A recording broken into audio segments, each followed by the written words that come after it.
action.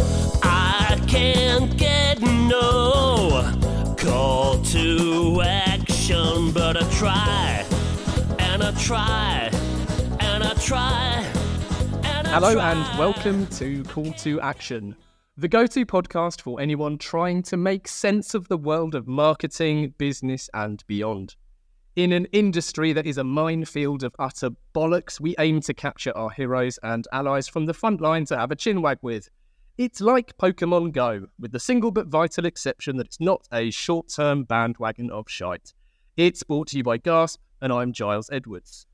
Today I've caught Scott The Boom Morrison.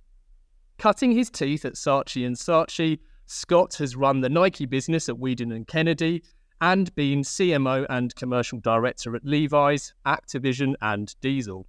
Now he brings the boom to brands and leaders to unblock, unlock and unleash commercial, creative or cultural impact that transforms business and individuals. Scott has been recognised 3 times as one of Britain's 50 most influential black men, co-authored the Amazon bestseller Creative Superpowers, is a former signed music producer, and is a non-exec director for the British Fashion Council. A phenomenally impressive chap indeed. On why business as usual doesn't cut it anymore, Scott says, "Today we are all Uber's children.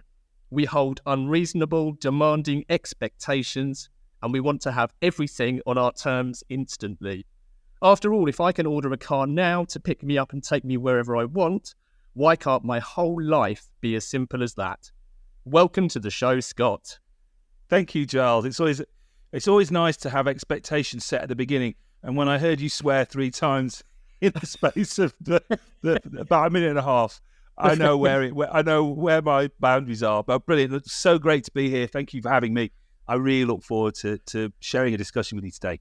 Nice, yeah, likewise. Great. Well, let's try and trip you up with our 7 quick Here we fires. go. So we'll start easy. Mac or PC? Oh, Mac every day. Boom or bust? Boom. Levi's or Diesel? Oh, you do try and trip people up. I'm going to go Diesel. Cool. Ministry or Bagley's? Well, Bagley's all day long. Nice. I was a Bagley's boy. I DJ'd at Bagley's, so yeah. And Ministry as well. But I love the vibe of Bagley's. Yeah, same. I think I've lost my hearing as being a Bagley's boy, but there we go. Marvin or Mandela? That's a tough one. Mandela. Two more. Hack more or steal elegantly? Oh, I love that one. Hack more, because it gets you into the right place to steal more instantly. But hack more, definitely. Nice. And this one's slightly unfair, but we're doing it anyway. Unblock, unlock, or unleash? Oh, that is hard. I'm gonna go unblock because it's the start of everything great. Nice, you sailed through those. They were annoyingly easy. We did try and chip you up, admittedly. But well played, well played. Thank you. So listen, Scott, we always start the show by asking guests to, talk about their path to where they are now. So can you talk to us about your first ever jobs and then your first, what you would regard to be proper job? Yeah, well, my first ever jobs were, I suppose they're like what most people had as their first proper jobs, which were in retail. In fact, my very, very first proper job was really boring. Picking tomatoes at the local garden centre. And after 2 weeks of being paid £1 an hour, my friend and I bought a pack of cards in and sat playing cards for about 4 hours until the farmer's daughter came in and caught us, and then we got booted off, booted out. But it was, we sort of laughed about it and spent our money on some sweets. But I really got into retail quite early, and I started at British Home Stores as a Saturday boy. And I really enjoyed that because, there's a few things about working at retail at an early age that I think really help you in your later life. And the first thing is you get to meet lots of people and actually understand people's needs. And I think you learn the difference between sort of doing your best and giving your all. So, sometimes you go in and somebody would say, have you got these tracksuit bottoms? And, some people just go, no, you know what we've got out is out. There's nothing else. And I always thought to myself, I'll run up to the stock room, I'll have a proper look. And then if I didn't find it, I'd find something else. And the look on people's faces when you make that bit of effort, they constantly keep coming back. And then when I went on to I worked at a place called Dirty Sports, which was a a trainer shop, sports shop. And again, you just learn little tricks about when people walk in, you'd look at their shoe size and you'd quickly work out what their shoe size was. So you'd then be able to think about what stock you had. So I think all those kind of things that you learn from being on the shop floor, as it were, really help you understand customers better, understand communicating with each other, understand people's needs, and give you sort of little hacks on how you might perform slightly better as you do that. And I think that helped me in my first proper job, because you did ask me what was my first proper job, and that was Saatchi. So my first real job was at Saatchi and Saatchi, the advertising agency, as was at the time. And again, all of the stuff that I learned from retail really helped me there, because the philosophy was nothing is impossible. And how do you understand, your audience better? How do you create emotional connections? How do you think very simply and single-mindedly? So all of that stuff you do learn, at a very early age, being at retail. Yeah, I'm a big believer that there's no right way to do most things in life, and yet, as we record what I think is our 140th episode with you now, I can't help but spot like consistencies that pop up from previous conversations and previous guests. So just for shits and giggles, I remember Rory Sutherland was a blueberry picker and Alex Horn was a potato picker. Oh, there you go. You're good company there. Good picking company, yeah, for sure. But it's certainly the comment on first jobs in retail, that has definitely come up before. And I think lots of these things, you see them clearer in the rear mirror, don't you, like later on in life. But lots of people have remarked, exactly as you have, that it's almost like, because you're front line and you're with the customer, there's no escaping behind, I don't know, email, for example, if you work in an office or wherever. And there's so much that you learn from that, because you haven't got that removal from ultimately the people who matter. Yeah, exactly. And the interesting thing is as well that, when I always remember when I was in advertising, and we used to do focus groups. I remember I was working on Toyota RAV4, and you used to do the focus groups, and you'd sort of go into the focus groups going, yeah, I know exactly who our RAV4 customer is. They're sort of a 22-year-old cool young guy, or young girl, and this is how they dress, this is what they're like. And then you get into the focus group, and it'd be men and women in their 50s, 60s, driving, sort of a cool cool as was, we thought, RAV4. And it was not the audience you expected at all. So, the beauty of being in retail is that you are literally right in front of the audience, the people who are buying your product, the people who are expecting the service. You can talk to them, you can understand more about them, you can see what their pain points are, you can help them, you can really, and you can create real advocates and people who are real ambassadors for your brand right there. And I think, throughout my career, I've always put a massive emphasis, I was at Levi's and Diesel, about, retail, and the interactions that happen at retail and customer service are just so hugely important that they are one of the kind of fundamental underpinnings of a successful business. Yeah. Great point. We've got hundreds, if not thousands, of undergrads I know who listen to this. And one of the questions and one of the reasons we like to talk about the early parts of people's career is because there's so much anxiety about doing things the right way to start a career. So can you just explain how you ended up at Saatchi's? Like, was that intentional when you went? I know you went to university. Was that with the intent to get into advertising, or was it all just kind of serendipity? And yeah, I love that. That's the angle that you put on the conversation, because I often say when I'm mentoring or working with undergraduates, everything else is, allow some serendipity into what's happening with what you're doing. Don't try and be too fixed in all the stuff that you're doing, because for me, I actually wanted to be a lawyer, weirdly enough. Social pressures and various things. I was like, I'm going to be a lawyer. But then I didn't go to university to study law. I then wanted to be a journalist. I had kind of a bit of a head full of magic in my university days. And I didn't really quite know. I did an English degree. I didn't really quite know what it was that ultimately I wanted to do. And it was only one day, a friend of mine, I think Max, he just said to me, I'm going to go to this milk round talk today. It's from Saatchi and Saatchi. I was like, oh, what do they do? He said, they're advertising. I went, okay, well, I'll go along. That sounds quite fun. Anyway, I met Marcus Peffers, who was the graduate at the time. Now he's very senior at M&C Saatchi. And their presentation literally blew me away. And it was, the reason it blew me away is because the industry and the agency, firstly, had the incredible culture of nothing is impossible, which to me was like, wow, that's kind of how I want to be. I don't want to be hemmed in in a corporate world like law, which has very strict rules. And actually, this is something that's very different. The day in the life of what an account handler did felt really just interesting. Like 1 minute on a shoot, 1 minute doing this, managing clients, talking to people. I said, I can do all that stuff because I've been doing it in retail for the last sort of 5-6 years. And then, but it was also, it just felt like, real entertainment. It felt like you were going to learn loads of things, do lots of interesting stuff. And the people stood in front of me were, just pretty cool. And, they were really passionate about what it was. And I really didn't have any idea, but they sat afterwards. We went for a drink. I took them for a drink afterwards and started talking to them about, how do I get in? What do I need to do? And then the process actually of going through the interviews was again quite interesting because I went to several interviews at various agencies, but the Saatchi process was just kind of magical. It was, the form that you had to fill in, it wasn't a form. It was a children's colouring book that you had to create a story around. It was just mad, and I was like, how am I going to do this?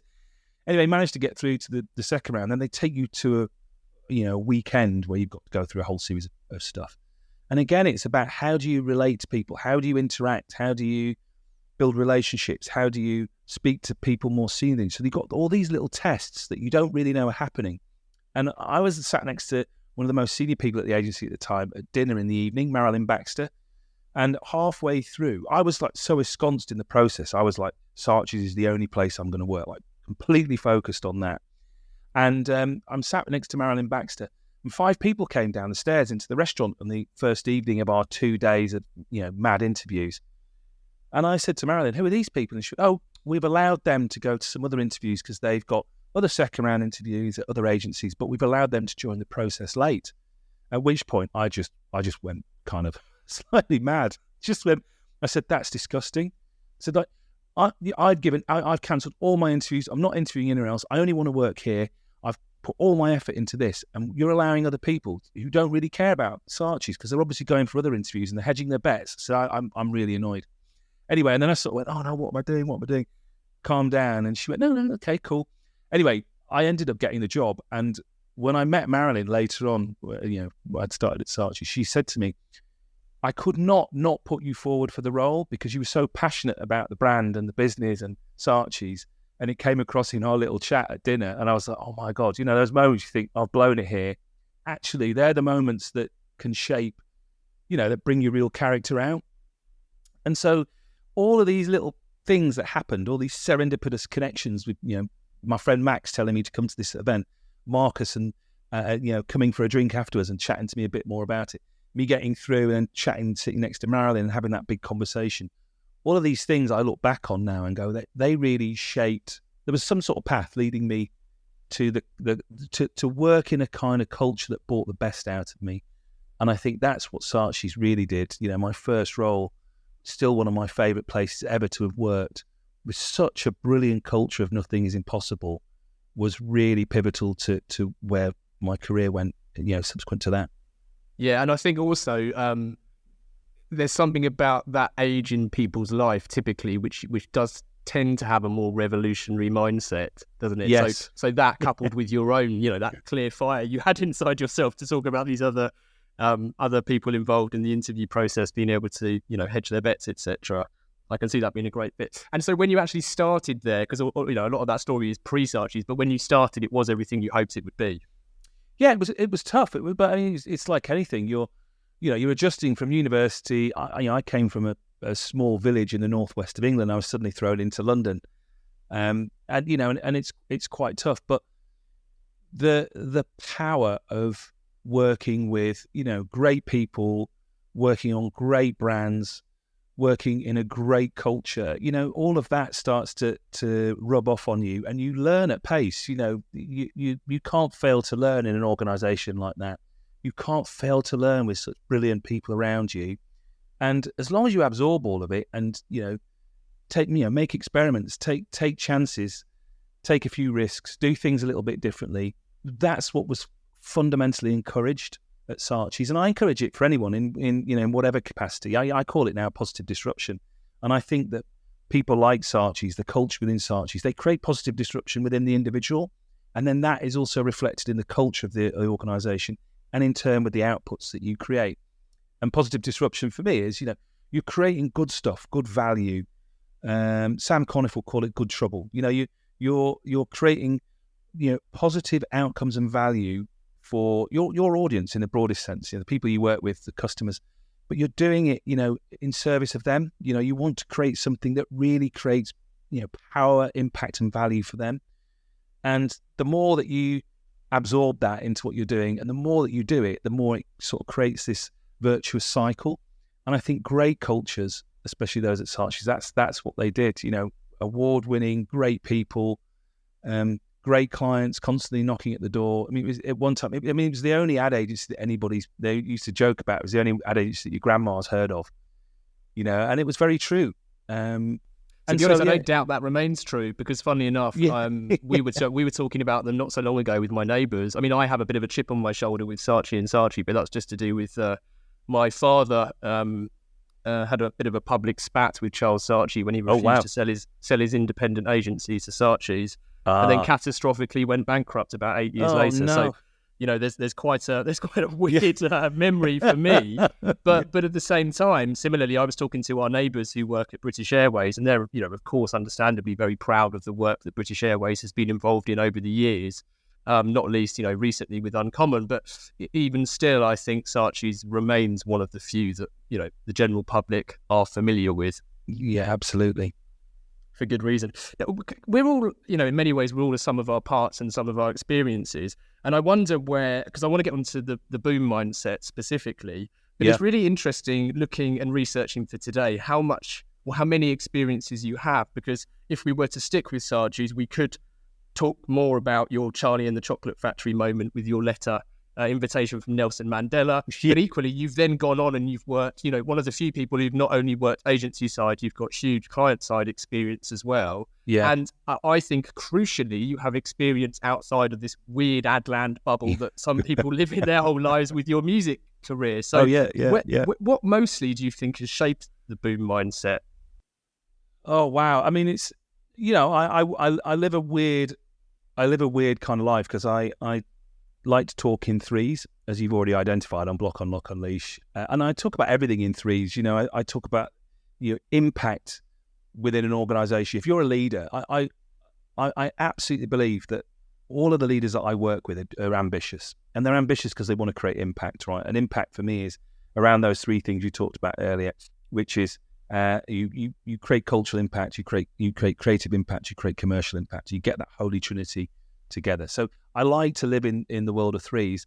And interestingly, my career, the way that my career has been shaped has been agency, brands, and music. And those three things have a lot of commonality around them that all shape really around culture, creativity, and commerciality. And that, I think those are the three things that gel my experiences and gel my career. Because from a music front, that was completely serendipitous. My best friend was a DJ, taught me how to DJ. We started a night in London. I had my scooter stolen, and we had some money, and we said, let's make a record. That record got picked up by Sulfuric in Miami, and then they allowed us to produce another record, and we got more records. We were signed to Z, Head Candy, Defected. And then, and I met some incredible creative people, musicians, artists, all sorts of things, because we were DJing all over. And, you learn so much from how they think about creativity, how they deal with adversity, how they deal with self-confidence and self-doubt, because you're only as good as your last gig, sort of thing. So sitting around great musicians and great DJs teaches you a whole load of things. Sitting with brands, and running brands, again, from a mindset point of view, you really are thinking about commercial stuff, and not just boring, people say, commercial, boring numbers, all that sort of stuff. No, actually, when you really think through business through different lenses, and you work with some fantastic entrepreneurs, I've worked with people like Renzo Rosso, and you work at the very heart of an organization that has entrepreneurialism built into it. You start to think about, well, how do I join dots in new and interesting ways? How do we create, and we've got these assets here. What happens if we use them in a different way to create value in a very different way? What happens if we positively disrupt within our own organization? So you start looking from that angle, And then, of course, from advertising and everything else, you just get that creative stuff. You also get the cultural thing, because you are creating cultural shifts within organizations. When you create new propositions and new thinking, it's not just about, our campaign or whatever that is. You also have to go into those organizations and culturally change how they think about, you talk about BA, for example. To be the world's favorite airline isn't just a strapline, as was at the time. It's a cultural movement. It's a whole shift you've got to create in the business. Everything has to, marry up to, everything we do makes us the world's favorite airline, whatever, and so you've got to go through everything and make sure it all joins up culturally. So when you triangulate, I use that word a lot, triangulate, but when you triangulate all those things together, it's given me what I like to think kind of a broad and differentiated experience that I bring to the boom mindset, and then I try and translate that back into the organizations and the leaders I work with this kind of unique blend of experiences to get them to think differently and apply some different thinking to create positive disruption in their own organizations. Yeah, brilliant answer. So then if we can go on to, again, we've rather unfairly lobbed it into your quickfires, but the 3 stages of unblock, unlock and unleash, is unblock more of a mindset, or could that manifest in all sorts of ways because you don't know what needs unblocking yet? Is it like a friction thing? Yeah, so it comes from the fact that, when I was in business, I was running businesses, I often found that what we were great at doing, or what businesses are great at doing, is coming up with, here's we've got this problem, now let's just come up with some solutions, let's brainstorm things, and then let's go off and do something about it. And great ideas are to a penny, right? Nobody's sitting in an organization going, I don't have any ideas, right? Somebody's always got something. But the 2 things that really stop ideas coming to life are, firstly, that we often come up with ideas that don't really solve for the problem that we're trying to solve for in the first place. And then the second thing is that we don't even action the ideas. How many brainstorms have you been in? I've been in hundreds where there's a load of Post-it notes. And everyone's like, we've got a load of stuff. Nothing ever happens with the ideas. They just sort of sit there. And then 6 months later, everyone's going, what happened to that? The outputs from that brainstorm? Well, I don't know. They're back in the stationery cupboard. I don't know where. So it made me think about, well, what is a useful process to go through, and what would make more sense is actually, if you start with unblocking, then actually you really understand 2 things. So for me, unblocking is about, well, what does success look like? I often work with board teams, and they're like, we want to create a vision for the future, and what are we thinking about doing? Or just, this team needs to come together and rally around something. What is that? So we need to actually get out of everyone's head, what does success look like for this group of people, for this team, for this business, for this organization, and really be clear about that. Because I'm amazed as well how often we start something without having success. What are we trying to achieve at the end? And once you understand that, then you can start having different conversations about, well, what do we need to unblock in order to get there?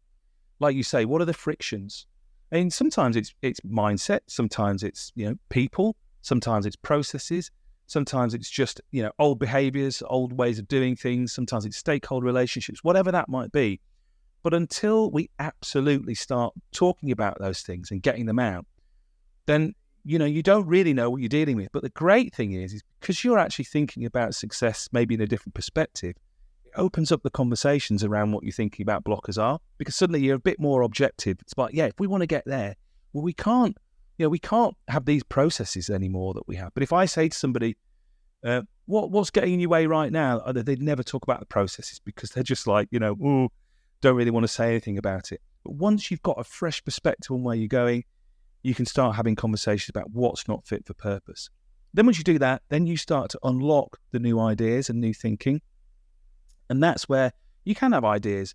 But again, thinking early, you mentioned about, stealing, and that's, elegantly stealing thinking is a really great way of getting to smart solutions that will help solve your problem. Because once you've got a different perspective, you go, actually, there's something over there that's really useful that we might be able to use now. And don't, get the ego in the way of trying to invent it yourself. Just bring something in that's already proven to work. And the final bit about unleashing is that's where you create the action. So you've got clarity on what it is that you're trying to go for. You've got clarity on what's getting in the way. You've thought through how you overcome those barriers and blockers, and then you create the action and you make that happen and you go. So it's a process that overcomes the inertia of ideas not happening and the challenge of not solving for the right puzzles. I call them puzzles rather than problems. And it's a 3, but it actually helps people through a very simple process that they can replicate and keep using to really come up with stuff that's going to create positive disruption and is going to absolutely ultimately create impact. Nice. And do you think that people, you kind of hinted at it earlier, but do you think that people within, say, a board struggle to come up or agree on what success looks like? Like, is that a primary issue?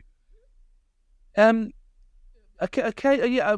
often than not, I would say that there is some semblance of knowing what they're trying to achieve, but sometimes that sense of achievement might be quite siloed, or might be owned by somebody else, or might be not as coherent as it could be.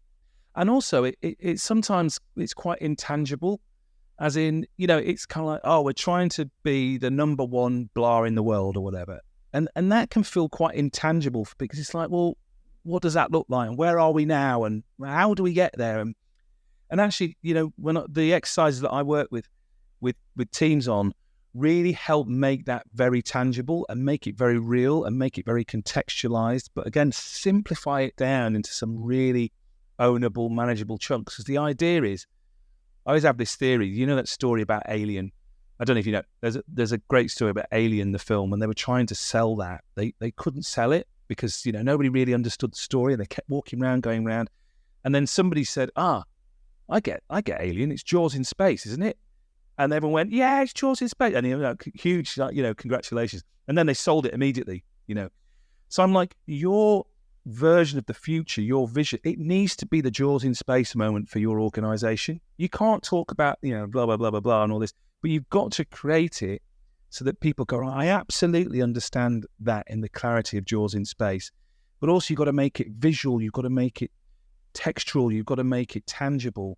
So there are elements in the exercise that I do. I mean, I get people to fundamentally to create a movie poster, ironically. But in that movie poster, there's so many great things that help people go, right, I know what that means. I know where we're heading. I know what we're doing.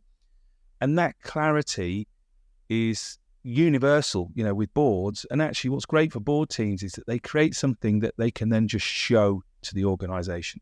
Not a 52-page PowerPoint deck. Just show me that and get people behind it. Because, again, if you're on a board, what you should be in the business of as well is rallying cries, right? Call to actions, rallying cries, not in the business of 52-page decks, and trying to, get people, take people through loads and loads of stuff. People in the organization, they want, if you want to create real impact, you've got to create a movement within the organization. And I think people forget that, I think people can sometimes get lost in their own need for complexity rather than, switching to, what's the most simple way I can make this? Because if you give simplicity to people in an organization, it's so easy for them to make it happen. It comes back to my Saatchi days, single-minded propositions. Throw me one tennis ball, I'll catch it every time. Throw me 10, I might catch 2. So, that's what I one of my firm core tenets of business is just make it so simple that people just get it straight away and they know what's expected of them and off they go and create the impact you want to see. Time, weather, and... Today's podcast is sponsored by No One. Whether you need research, brand or strategy, No One brings you absolutely nothing. With simple templates and drag and drop tools, you can have a great looking nothing in minutes. If you have a real marketing challenge you'd like to chat about though, just email giles@gasp.agency and use the offer code GILES to get 10% off nothing. Brought to you by No One. Time, weather, and... Yeah, that's great. I love creative movement. That's really powerful. And I suppose, to use the words or example you used earlier when you talked about maybe a want to be the number one whatever as a sign of success or an end point people are aiming for. I suppose that's more of an end rather than a means to an end, right? So the creating a movement is the means. Yeah, and also like I said earlier, if you really want to create impact, you have to think about those 3 different areas: cultural, commercial, and creative. And cultural movements are needed, because if you just say, I want to be number one, people go, right, okay, we'll be number one. And that means I need to go away and save loads of costs, because that means we'll be number one profitable. Or, we need to go and sell more stuff, because we'll literally be the number one in that. And actually, being number one has many different facets to it. And unless you really strip those out and go, and actually just make it more meaningful, this is more often than not, it's not just about being number one. It's probably about being something else, and something a bit more, ownable and tangible that people really can get. And you then need to think about, how does that translate through the culture of the organization? And that's why creating movements are really powerful, because once people really know what it is they're going for, you create and you power people up to own different bits of it. And rather than you having to oversee this whole thing and try and micromanage your way through it, things start happening. Positive disruption starts cropping up all over the business, all over different departments. And then that sort of, once you get that kind of flywheel going and you get that groundswell of action happening across the organization, it takes on a life of its own. And that's great, because then you're sort of steering things and nudging the tiller on great stuff, rather than having to generate new thinking, having to, make lots of micromanagement decisions across everything.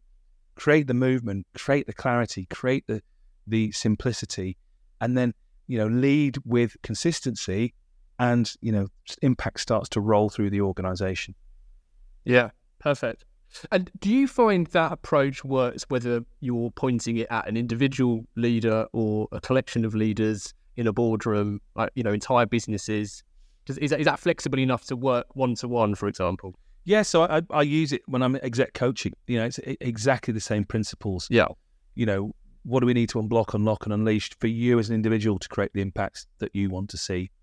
And I've just completed it's been about 9 months now for a global entertainment business. So I've been running a leadership program with their teams, and there's a kind of a collective sense, because it's a very specific group in the organization, and they're being tasked to grow the business.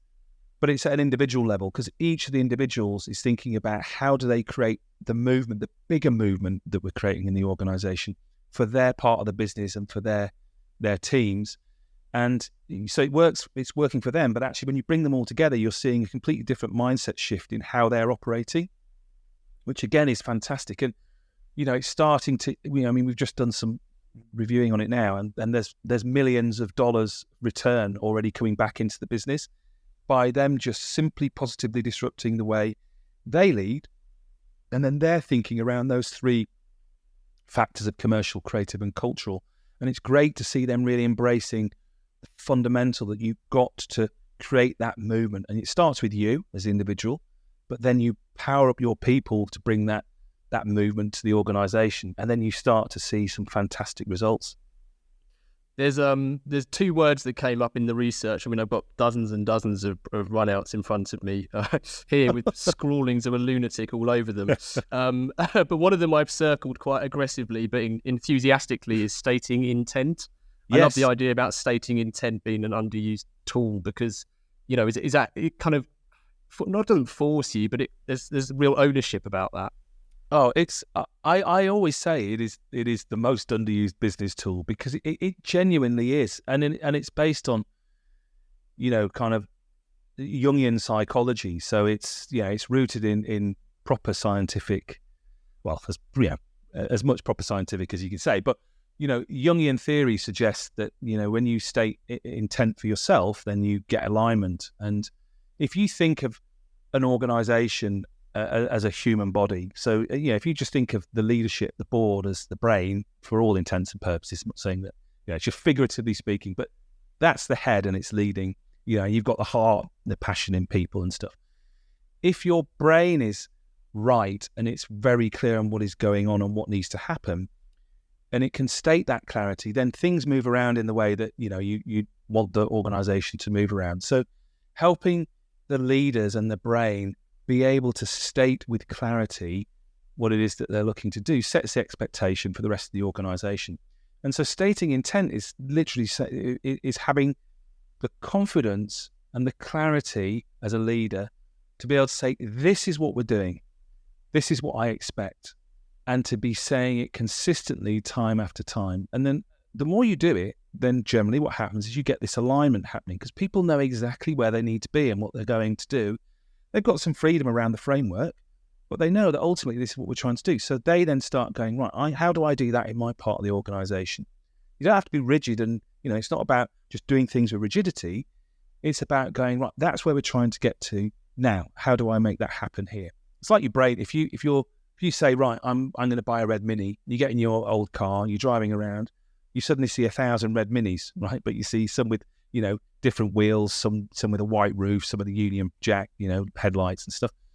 And that's what's happening in the organisation. They know that you want a red Mini. Their red Mini might be a red Mini, but with a white roof or with, different wing mirrors. But fundamentally, it's a red Mini. But you're allowing for that freedom within the framework.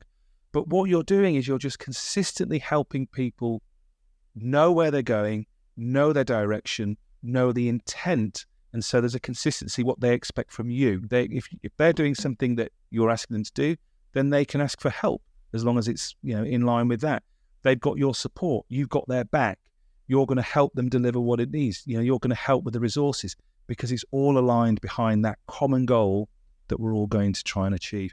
But it's incredible how often we don't do that. And as leaders, I look back at my career. There's times I haven't done it with consistency, but I know that the results that I got when I started to use intent, literally with intent, but as I started to use that business tool, the results that I got were far more impactful than without.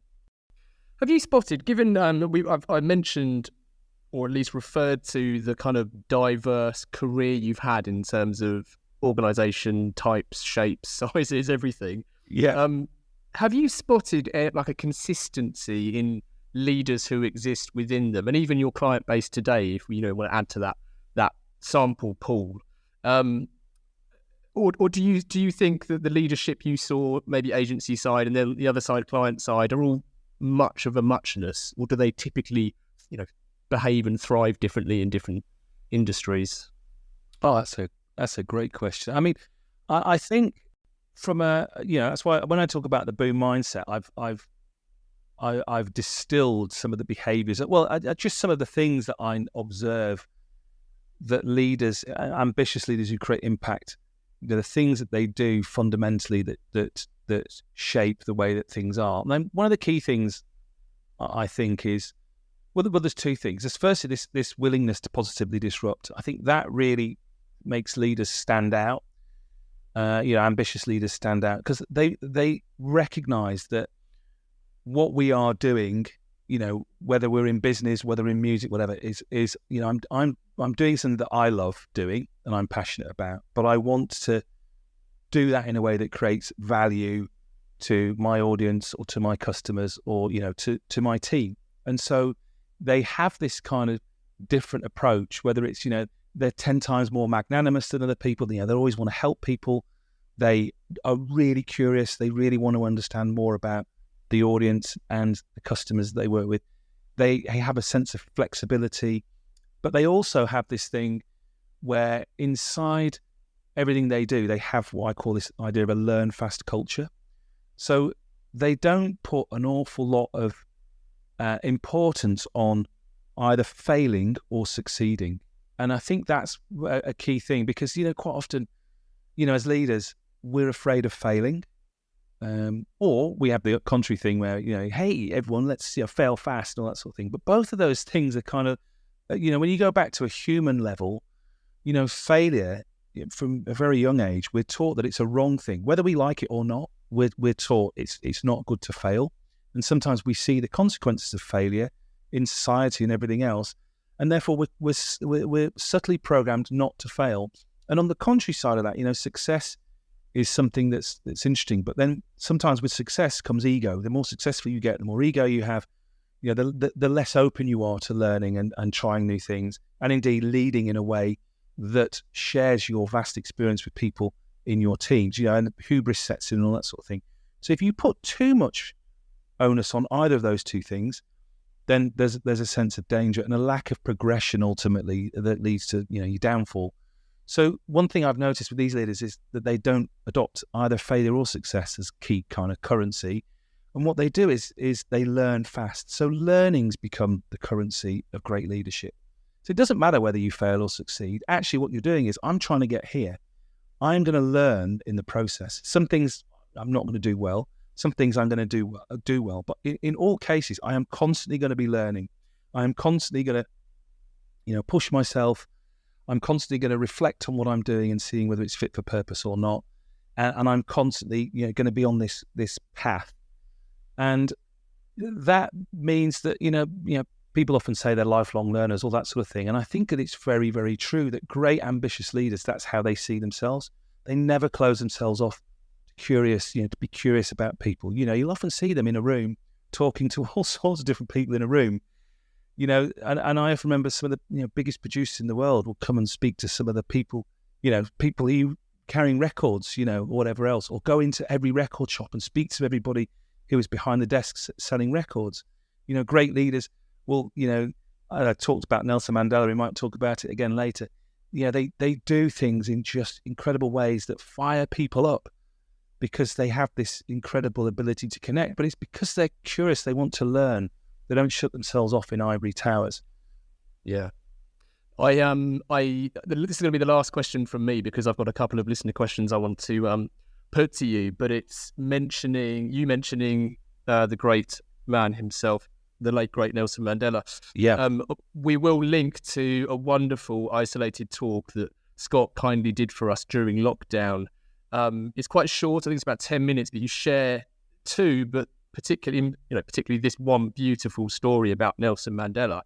And what's interesting to me is there's almost a contrast when I think of and see and hear the word boom to this kind of big, loud volume. But the stories you talk about and the style of leadership you talk about are often not necessarily quiet, but quite calm. And your Mandela story, which I don't want to spoil now, we'll link, as I say, in this show notes, is actually a very quiet story of sorts, right? And I'm not suggesting Nelson Mandela was quiet in his impact, because I think few have been as loud and proud in terms of impact. But there is often a, people kind of, that loudest voice in the room type problem we might have in boardrooms where often the leaders are quite the opposite, right? Yeah, it's such a great point because I always talk about, the business I am in is the business of impact. And I don't talk about, I'm not in the business of change or transformation, all that sort of stuff, because they're just kind of byproducts of impact. If you're an ambitious leader and you want to create impact, then impact is relative to what it is that you're in. And impact can be as quiet as you like, or it can be bombastic and it can be loud. And I completely agree. I work with all sorts of leaders, some who are quietly spoken, but have an incredibly sharp mind and will power their people up to create the impacts that they want to see. And I've worked with leaders who equally are loud, and we work with them to transform that energy into positive disruption that creates the right impact. And I think it's really about if you want to create impact and you are ambitious, knowing where it is that you're trying to get to and what it is that you're trying to achieve, and then working through the process of getting to action is just incredibly powerful, because it really all boils down to, impact is about really knowing yourself and knowing where it is that you want to get to, and then taking the right steps to make that happen. But it's always about bringing people with you. It's always about, positive disruption is always about positively disrupting those around you, your peers, the people in your organization, and getting them to come along with you. That's the Nelson Mandela story, which we'll let people listen to. But it is all about, as a leader, you have an incredible amount of power, and if used in the wrong way, it will fold around you. The business will go bust. But when used in the right way, when you really understand who you are, what you need to do, what the organization needs from you, what customers need from you, how you can make that happen, how you can join those dots in interesting ways, then impact is just incredible. And you can just be impactful just by walking into the room and people feeling a sense of wow, this leader's got our back. You can say 2 or 3 sentences and have an incredible amount of impact. Or you can, lead the charge from the front and, be the rallying cry of the fundamental movement that you want to make happen in an organization. But impact is manifold, but at the heart of it, it's clarity and simplicity about the direction you're wanting to take and how you bring your people with you in order to create that positive disruption that really brings the impact that you want to see. Brilliant. I'm going to hurl a couple of listener questions at you now. Great, go for it. So, asking the general public for their opinion, be it on Brexit or boat names, is notoriously fraught with danger. But we've got 2. Megan asks, how can I use the business unusual mindset to become a better creative? Oh, great. Yeah, so that's one of the things I talk about in the Boom mindset, which is there's a difference between businesses. So businesses in the bust mindset are the ones that do business as usual. So they're the ones that, you'll hear that kind of language around, it's how we've always done things here, we don't do it that way, that kind of classic old stuff. And business unusual is fundamentally part of the Boom mindset, which is, we think about all aspects of our business, all aspects of who we are creatively, commercially and culturally. And we think about how can we join the dots in new and interesting ways. So it might be that I have a whole series of exercises that I break things down. So, when we talked earlier about hacking, if you take what feels like the initial challenge that you're dealt with as a creative, so I don't know if you're thinking about a brief or something else, but you start to break it down into different chunks. So don't just take the brief as it comes to you. Go a bit deeper, ask some deeper questions, ask some other questions about all aspects of the business that you're working with. Think through the brief in a different way. Think about the audience in a different way. Try and look through some different lenses and maybe similar businesses that go, well, actually, who else has dealt with this kind of challenge before in an interesting way? And start to expand your mind outside of just the initial framework. And then once you start thinking like that, you've suddenly got this ability to unlock different thinking. So you might go, well, actually, these companies over here, or this celebrity over there, or I don't know, 10 years ago when I was working in a tomato farm, I had a very similar challenge, and suddenly you start to bring new and interesting thinking. You might say, actually, I'm going to go and speak to these 3 people who I'd never speak to before, but I'm going to chat to them about, this brief, this creative that I've got. And the more diverse points of view and perspective you can bring to something, again, the more dots you've got to join. And it's this thing of, bringing all those, just literally laying everything out and going, right, now I've got this very different play set that I had previously. I've now got these different inputs from here. I've got something from over here. And once you've got that kind of much more expansive mindset, then you can start thinking business unusual, because you're outside of the realms of the sector or the category that you are in. You've got some very different perspectives from people. You might have some different consumer perspectives that you've never even thought about. But you cast the net broadly. And suddenly, you're not just thinking about this very narrow thing. You're thinking about a much broader set of possibilities.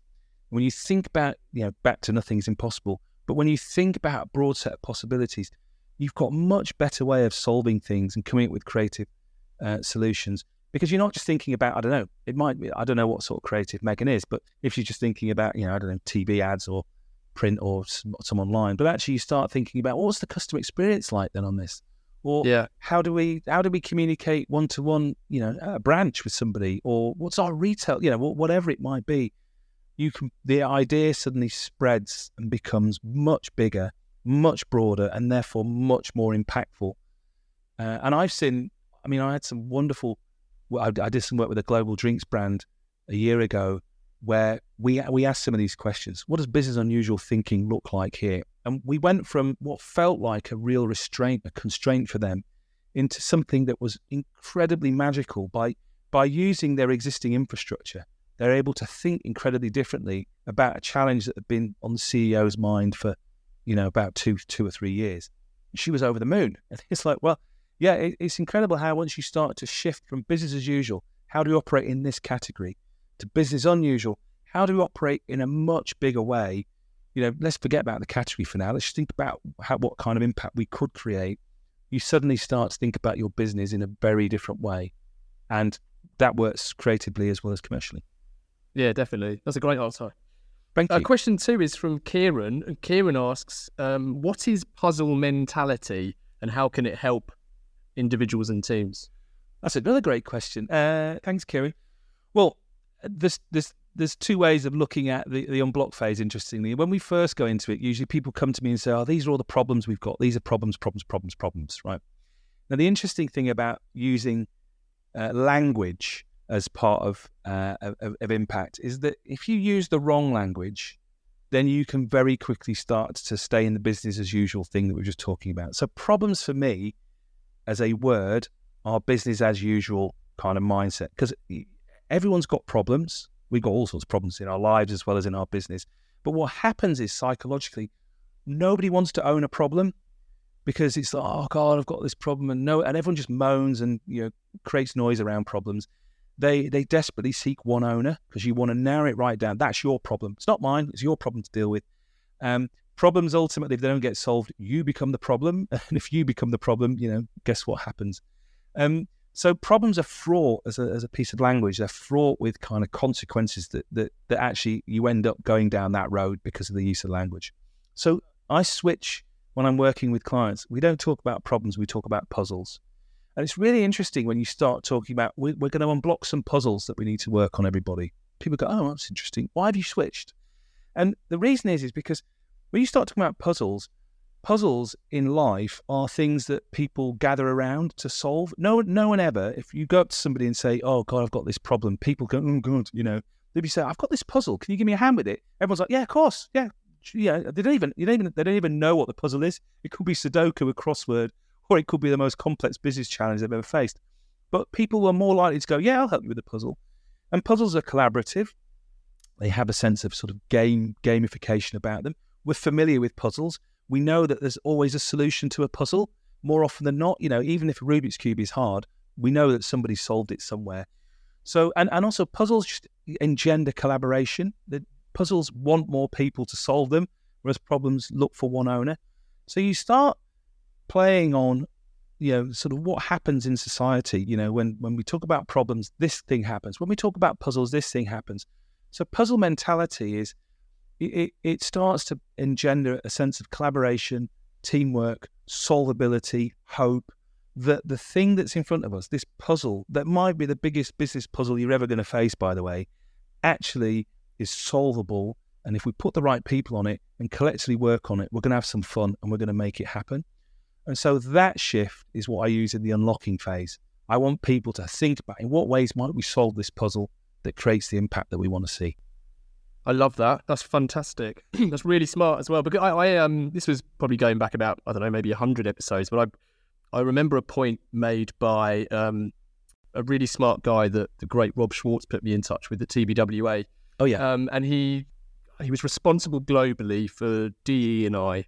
Yeah. And the point he made was, one of the, I suppose, problems was that as soon as businesses appoint somebody or a department into that role, everyone else in the organization sees it as that person's problem to fix. Yeah. And I wonder, actually, in that example, that's exactly where the puzzle mentality, I think, could be hugely powerful, because you're not seeing it as someone else's problem. You're seeing it as a collaboration. That's wonderful. That's so true. It's like, as soon as you say, right, this is a puzzle we've all got to fix.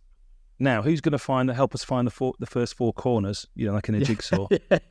Then people We're go, at that oh, stage okay, with right.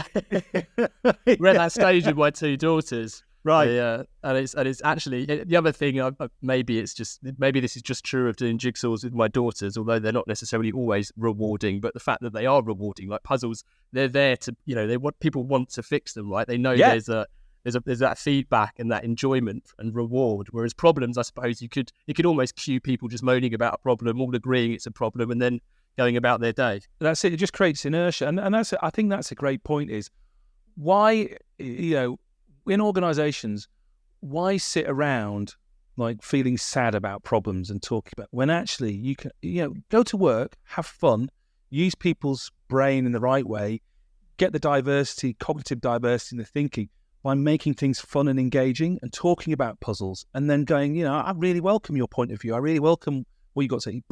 bring it into something that really gamifies it and makes people feel like they're contributing in the right way, rather than people feeling like, the minute I say something that's good here, this problem's going to be mine to solve. Because that's the thing, that nobody wants to solve, start speaking up about solving a problem, because it's then passed over to them like pass the parcel.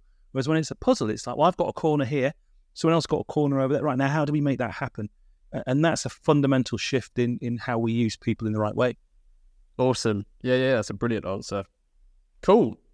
Right, Scott, the last final part of the interview is our 4 pertinent posers. Starting with, what advice would you give to your younger self? That's a good question. And I thought a lot about that. And I was a bit like, I'm starting to overthink it.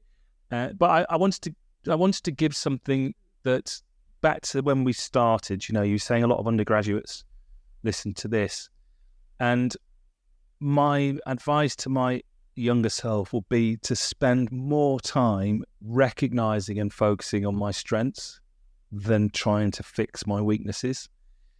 And I spent an inordinate amount of time, and I think, the world of work is geared to getting everybody to focus on their weaknesses. You have a end of year thing. Yeah, well done on that.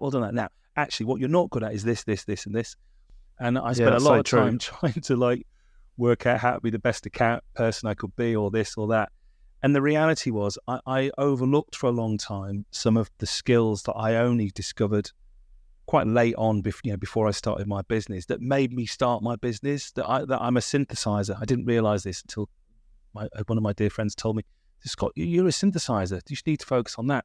And what he meant was, I'm able to take lots of complex thinking and just turn it into, like the Jaws in space moment. I can turn it into quite simple things, and that has been the bedrock of my business.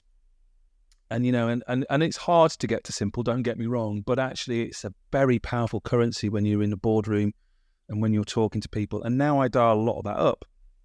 I found it very rewarding personally. And I think back to if I'd done that a bit more when I was, an account handler, or when I was working in marketing, I did try and overcomplicate things and made it simpler, I would have probably enjoyed it a lot more. So, I really wish that I'd done that earlier. And I think, there's lots of things now, like strength finders and stuff, where you can actually really dig into what are my core strengths, ask yourself those questions, and really focus in on those. It's a real point of differentiation. It's a real point of uniqueness, and it will help you stand out if you're looking for roles or in interviews, and it'll give you something that you become very passionate about.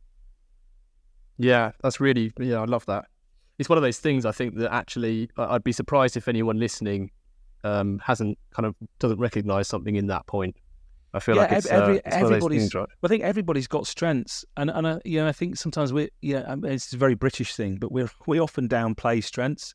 We hide our skills under a bushel. If you go to the US, it's very, very different. So I think it's quite a uniqueness to kind of British cultural thing where we don't, we are so deferent to being given feedback about our weaknesses that we end up spending an inordinate amount of time trying to be better at this and better at that, when actually the thing I learned is, if you're not good at, I wasn't particularly great at doing the numbers on when I was at Diesel, for example. I was commercial director, but I brought in a wonderful woman from the finance team who became my right hand on, I said, this is a story I want to tell, and this is what I need the numbers, this is how I need the numbers. And she would then go and work the numbers, so when we were putting in the numbers for the end of the year or whatever we needed to do for resources, she'd have all the hard data at the back and I could tell the story. But her strength was then she could do all that. I didn't need to try and be great at that. But as a team, it worked really, really well, And I think if you can find your right-hand person in most things in life that complement your strengths, then I think that's a good thing to do. There's a great quote, isn't there? I think, is it Einstein? I don't know, someone else. Someone who's certainly smarter than me once said something along the lines of, don't judge a fish by its ability to climb a tree. And that's, I think that there's so many businesses that are just dead set on trying to get their fish to climb trees. He's absolutely right. Don't do it. Yeah. Number 2 then, if you could banish one thing from the industry, what would it be and why? People often struggle with this one. Keeping it to one. Well, I mean, I think there's a lot of self-congratulation and platitudes around mediocre work that doesn't create impact. Mediocre things, mediocre campaigns, mediocre initiatives that really don't create any impact. And there's a lot of backslapping that goes on about it, and I've probably been guilty about it myself in the past. But I really would welcome if there was more great work, done. Yeah, kind of less work that was more impactful, rather than loads of mediocre work that really doesn't do anything but gets shouted about and wins awards and stuff. And the really great creative stuff that's really thought through and really different and really differentiated really doesn't cut through sometimes, because there's so much noise behind all the other stuff that it's a bit like, well, this is another thing. Yeah, I couldn't agree more with that, especially the congratulation part of it. Yeah, I think this industry is severely broken in that respect. Absolutely. But, there we go. Absolutely. And number 3, could you recommend some books to our listeners? Yeah, so I incidentally, on my website, I've got a little thing called the Boom Book Club. So there's some recommendations on there too. But I've got 3 that I've been recommending lately. One is The Mountain Is You by Brianna. I think it's Wiest, W-I-E-S-T. But it's a great way of thinking about the boom mindset. And, we all want to create impact. We all want to be, well, not all of us, but, if you want to create impact and you want to be a successful leader or succeed in what it is that you're trying to do, it's also recognizing what are the blockers in yourself that can hold you back. And I found that this book, working with people I've been coaching and also some of the organizations I've recently worked with, it helps them understand, when we're doing this and we're trying to get here, that at an individual level, we might find some blockers. So how do we think about those and how do we overcome them? So that's one book I recommend. I absolutely recommend all of Ryan Holiday's books that are based on Stoicism, The Ego is the Enemy, etc. The Obstacle is the Way. All of those books, I think, just give you a fantastic perspective on a different point of view on mindset. So back to what we were saying earlier about quiet impact. There's a lot of work in there behind Stoicism that gives you a perspective on quiet impact. And then finally, a book I recommend to everybody that I speak to really is The Road Less Stupid by Keith Cunningham. And Keith Cunningham was on the chair of loads of businesses in America. And the book is all about how to ask questions, like literally ask these questions in the book, and they will about 10x your ability, I think, to lead with impact. Because great leadership is not coming with all the answers. It's often just coming with all the questions and allowing people to create the answers for themselves and then helping them unblock, unlock, unleash the action that they need to create. Great. Well, The Mountain Is You, I don't think it's ever come up before, but it's such a good title. I love it. It's a great book. Great. It's a great read. Yeah. Well, we'll link to those. We'll also link to the Boom Book Club.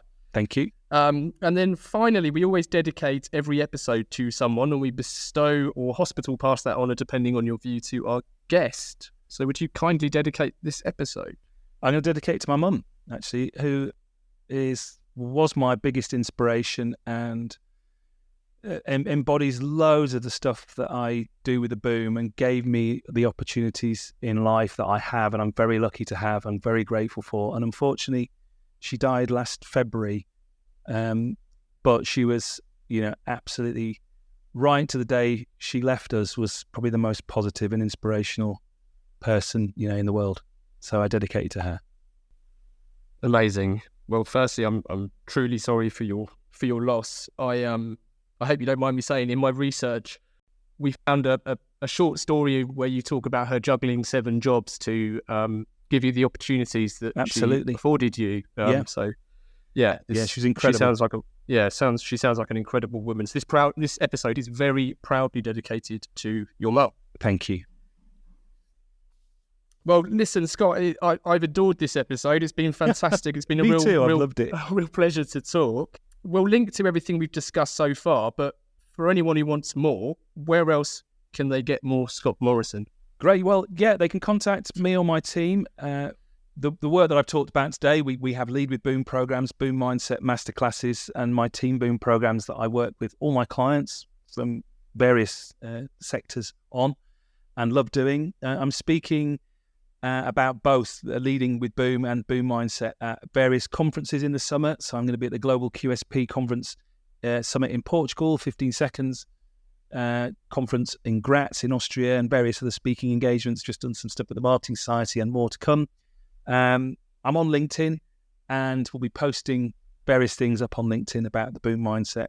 And I've written a series of blogs as well that are on my website, but one in particular that I thought might be interesting for your listeners, which is the 10 traits of the future clients. So some of the stuff we didn't get to talk about today, but again, I wrote it quite a while ago, and a lot of it sort of seems to come through. But if you're looking at what I think the impact and leadership behaviors that people are looking for in the client of the future, and how to get the best out of a client-agency relationship as a result of it, there is a blog on my website which is all about that. Awesome. Well, we're going to make sure that's included in links. So if you're listening to this now, if you just open up your whatever device you're listening on, you'll find links to precisely that blog and everything else Scott has just mentioned. So thanks again, mate. This has been ace. Oh, it's been my pleasure. And may I say, I love the work you all do, and I've followed you. Well, I mean, we've worked together on stuff, I think the stuff that you do and the work that you do and this podcast is great. And I'm, thank you for having me on, and thanks for all the listeners for spending the time listening to it. And I really look forward to hearing it and hearing more. Awesome. Thanks, mate. I didn't even pay you to say that. That's lovely. Thank you very much, buddy. I really, really appreciate that. I also appreciate everyone listening. So if you've enjoyed this episode, please do share and review the podcast. Keep your questions and guest requests coming in. To get in touch, it's easy to find Gasp online, or you can just email the mouthful, that is call to action at gasp.agency.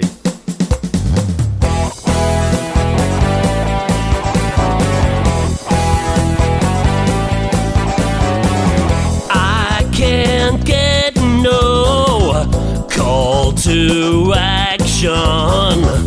I can't get no call to action, but I try, and I try, and I try, and I try.